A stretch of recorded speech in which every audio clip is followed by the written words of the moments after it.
जय हिंद प्यारे दोस्तों। आप सभी लोग कैसे हैं। हम आशा करते हैं कि आप सभी लोग अच्छे होंगे, स्वस्थ होंगे और आप सभी लोग अपनी पढ़ाई भी बहुत ही अच्छी तरीके से कर रहे होंगे।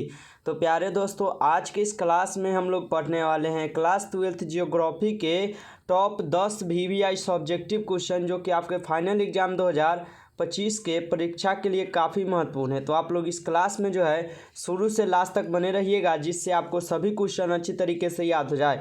अगर आप लोग इस 10 प्रश्न को याद कर लेते हैं बाबू, तो आपको 10 नंबर जो है एकदम क्लियर हो जाएगा। ठीक है, 10 नंबर जो है आपका एकदम 100% पक्का हो जाएगा बाबू। तो हो सके तो आप लोग नोटबुक पर लिख कर याद कर ही लीजिएगा। ठीक है बाबू, तो चलिए क्लास को शुरू करते हैं और आज का पहला नंबर क्वेश्चन पढ़ते हैं। आज का पहला नंबर क्वेश्चन क्या है बाबू कि जीवन निर्वाह कृषि की व्याख्या करें। जीवन निर्वाह कृषि की व्याख्या करना है हमें, किस प्रकार करते हैं, और बहुत ही सरल तरीके से हम क्वेश्चन बना दिए हैं, जो कि आपको एक बार में ही बाबू याद हो जाएगा। ठीक है, तो इसलिए आप लोग अच्छे से याद जरूर कीजिएगा। चलिए, जीवन निर्वाह कृषि की व्याख्या करना है हमें, तो कैसे करेंगे। तो जीवन निर्वाह कृषि घनी जनसंख्या वाले क्षेत्रों में की जाती है। जीवन निर्वाह कृषि जो है ना, घनी जनसंख्या यानी कहने का मतलब है ज़्यादा जनसंख्या वाले क्षेत्रों में है जो किया जाता है। इस तरह के जो कृषि है ना, नदी घाटियों में की जाती है। जो घनी जनसंख्या वाला जो कृषि की जाती है, यह नदी के घाटियों में की जाती है। इस कृषि प्रणाली में फसलों का उत्पादन स्वयं उपयोग के लिए यानी परिवार के जीवन निर्वाह हेतु किया जाता है। ठीक है, इस कृषि का प्रयोग जो है कृषि के लिए भी किया जाता है और परिवार चलाने के लिए भी किया जाता है बाबू। ठीक है, तो ऐसे आप लोग लिख दीजिएगा एग्जाम में, ताकि आपको 2 नंबर जो है फिक्स मिल सके। ठीक है, और 10 नंबर जो है आपको इसी क्लास में हम फिक्स करा देंगे बाबू। ठीक है, चलिए अगला क्वेश्चन देखते हैं। दूसरा नंबर क्वेश्चन क्या है, और इम्पोर्टेंट क्वेश्चन है, आप लोग याद रखिएगा सभी क्वेश्चन को। ठीक है, बहुत ही इंपॉर्टेंट क्वेश्चन बाबू, आप लोग हल्के में मत लीजिएगा इस सभी क्वेश्चन को। चलिए, दूसरा क्वेश्चन है कि उष्मा द्वीप क्या है, संक्षेप में लिखें। उष्मा द्वीप क्या है, हमें अपने संक्षेप में लिखना है। कैसे लिखेंगे, तो उष्मा द्वीप वैसा द्वीप है जो हमेशा क्या है, गर्म रहता है। ठीक है, हम लोग लिख देंगे एकदम, मतलब एक ही सटीक तरीका में लिखेंगे कि उष्मा द्वीप ऐसा द्वीप है जो हमेशा क्या गर्म रहता है, ऐसे लिख देना। ठीक है, ये 2 नंबर में आपको पूछ दिया जाता है। ठीक है, चलिए अगला क्वेश्चन देखते हैं, तीसरा नंबर, और ये काफ़ी इंपॉर्टेंट क्वेश्चन है, इसको हम VVI कर देते हैं बाबू, और इसको हम डबल स्टार करके याद करेंगे। ठीक है, चलिए आप लोग देखिए क्वेश्चन क्या है कि लिंग अनुपात कैसे मापा जाता है, और ये क्वेश्चन पूछा जाता है एग्जाम में कि लिंग अनुपात को हम कैसे मापते हैं। तो उत्तर कैसे लिखेंगे बाबू, लिंग अनुपात से हास्य पुरुष स्त्री के संख्या के अनुपात से इसके अंतर्गत प्रति 1000 पुरुषों की संख्या पर स्त्रियों की संख्या गणना की जाती है। यानी क्या है उत्तर, एक बार और ध्यान से समझेंगे। लिंग अनुपात से हास्य पुरुष स्त्री के संख्या के अनुपात से है। पुरुष जो है स्त्री की संख्या के अनुपात से है। इसके अंतर्गत प्रति 1000 पुरुषों की संख्या पर, इसके अनुसार जो है ना, प्रति 1000 पुरुषों की संख्या पर स्त्रियों की संख्या की गणना की जाती है। ठीक है, जैसे में आप देख सकते हैं, हम आप लोग जैसे के लिए हम दे दिए हैं, लिंग अनुपात में दिया गया है स्त्रियों की संख्या गुने 1000 बट्टा पुरुषों की संख्या, यानी स्त्रियों की संख्या गुने पुरुषों की संख्या। ठीक है, ऐसे आप लोग याद रखिएगा और लिख दीजिएगा बाबू। ठीक है, चलिए अगला क्वेश्चन देखते हैं, 4 नंबर क्वेश्चन क्या है बाबू कि मुक्त व्यापार क्या है। मुक्त व्यापार क्या है, ये हमें अपने शब्दों में आंसर देना पड़ता है एग्जाम में। ठीक है, तो अपने शब्दों में मिलाकर भी लिख सकते हैं आप लोग, लेकिन हम जितना हो सके उतना छोटा करके बना दिए हैं जिससे आपको याद हो जाए। ठीक है, तो चलिए उत्तर कैसे लिखेंगे देख लीजिए।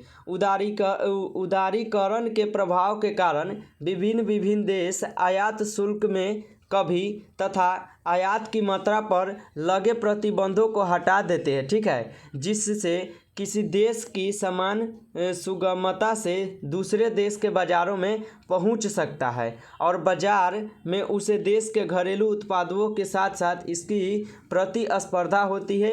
इसी की व्यवस्था को मुक्त व्यापार कहते हैं बाबू। यानी एक देश से दूसरे सामान को लाकर दूसरे देश में बेचना क्या कहलाता है, व्यापार कहलाता है। ठीक है बाबू, जैसे मान लीजिए कि हम यहाँ भारत से ले गए अमेरिका में, ठीक है, कोई सामान, और वहाँ पर डील कर दिए, ठीक है, बेच दिए, तो क्या ये व्यापार है। हैं। अगर आप कृषि है यानी किसान हैं तो आप जो उपजाते हैं उसको आप कहीं ना कहीं तो बेचते हैं, गोदाम उदाम में बेचते होइएगा, ये सब व्यापार के ही अंतर्गत आता है बाबू, ठीक है। तो ऐसे आप लोग अपने से भी लिख सकते हैं या तो आप इस तरह से लिख दीजिएगा, ठीक है। चलिए आगे बढ़ते हैं और अगला क्वेश्चन पढ़ते हैं 5 नंबर। चलिए 5 नंबर क्वेश्चन क्या है बाबू, एक बार ध्यान से और पढ़ लीजिएगा कि भारतीय कृषि की प्रमुख समस्याओं का उल्लेख करें। भारतीय कृषि की प्रमुख समस्या यानी उनको किस किस चीज़ का दिक्कत है ये हमें बताना है। तो कैसे लिखेंगे, तो हम उत्तर कुछ इस प्रकार लिखेंगे कि भारतीय कृषि की प्रमुख समस्याएं निम्नलिखित है, ठीक है। पहले आप ये लिख दीजिएगा, जैसे आपको ये क्वेश्चन मिल जाए कि भारतीय कृषि की प्रमुख समस्याओं का उल्लेख करें, तो पहले आप लिखिएगा भारतीय कृषि की प्रमुख समस्याएं निम्नलिखित है या निम्न है, ठीक है। और एक में लिख कर देख दीजिएगा क्या, कृषकों का भाग्यवादी दृष्टिकोण, 2 में कृषि करने के पुराने ढंग, तीसरा में लिखिएगा खाद या उर्वरकों का सीमित प्रयोग, 4 में लिख दीजिएगा भूमि संरक्षण, 5 में लिख दीजिएगा कृषि का मानसून पर निर्भर होना यानी कृषि पर जो है ना किसान लोग निर्भर रहते हैं, 6 में लिख दीजिएगा कृषि भूमि का निम्नीकरण, 7 में लिख दीजिएगा घटिया बीजों का उपयोग तथा समाधान यानी जो घटिया बीज होता है यानी खराब बीज होता है उसको हटा देना, ठीक है बाबू। ऐसे लिखिएगा आप लोग ताकि आपको अच्छे से अच्छे नंबर मिल पाए, ठीक है। एग्जामिनर आपके कॉपी को एक बार पढ़ता है बाबू, इसलिए आप लोग अच्छे से लिखिएगा। चलिए अगला क्वेश्चन देखते हैं। उनसे पहले यदि आप लोग चैनल पर पहली बार हैं तो बाबू सब्सक्राइब कर लीजिएगा, ठीक है। और चैनल पर पहली बार हैं तो लाइक फटाफट इस क्लास को एक बार लाइक कर दीजिए बाबू आप सभी लोग, ठीक है। जितना हो सके उतना लाइक कीजिएगा। चलिए 6 नंबर क्वेश्चन है कि उपभोक्ता वस्तु उद्योग को उदाहरण सहित परिभाषित करें। उपभोक्ता वस्तु उद्योग को उदाहरण सहित परिभाषित करना है। कैसे करेंगे, तो उपभोक्ता वस्तुओं का उत्पादन करने वाले उद्योग उपभोक्ता उद्योग कहलाते हैं। उपभोक्ता वस्तु का उत्पादन करने वाले उद्योग क्या कहलाते हैं, तो उपभोक्ता उद्योग कहलाते हैं बाबू। उदाहरण में जैसे वस्त्र हो गए, बेकरी हो गए, उद्योग हो गए, चीनी हो गए, बिस्कुट हो गए, ये सब क्या है, उद्योग है बाबू, ठीक है। तो उदाहरण भी देते आए हैं ताकि आपको अच्छे से समझ में आए। चलिए आगे बढ़ते हैं, हमें ऐसा समझ में आया होगा। चलिए अगला क्वेश्चन है 7 नंबर। बाबू हो सके तो आप लोग, मेरा एक गुजारिश है कि आप सभी लोग नोटबुक पर लिखकर इसे अच्छे से एक बार याद जरूर कीजिएगा बाबू, ठीक है ना। संचार से आपका क्या तात्पर्य है, संचार से आपका क्या तात्पर्य है, क्वेश्चन हमें ये मिला है।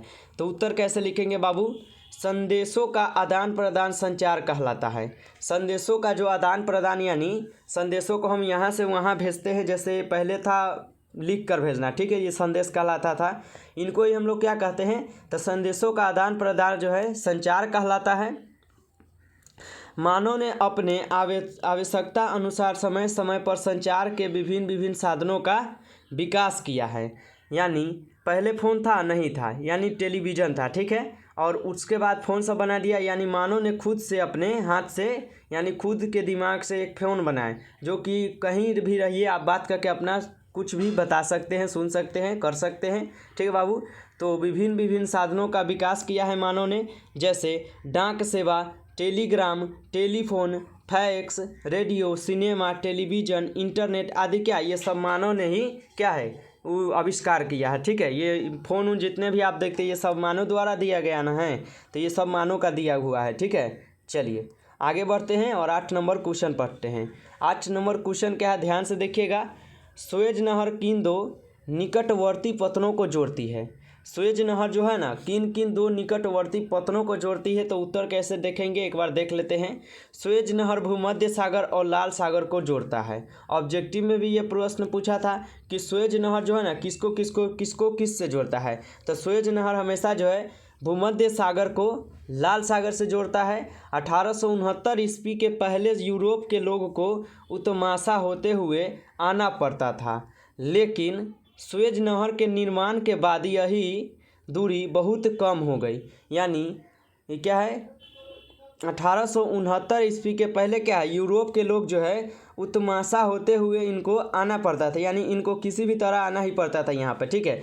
लेकिन सुएज नहर के निर्माण के बाद यानी सुएज नहर जब बन गए ना, तो इनके निर्माण के बाद यह दूरी क्या है बहुत कम हो गई, यानी ये दूरी जो है बहुत ज़्यादा दूर न रह गया बल्कि पास हो गया, ठीक है।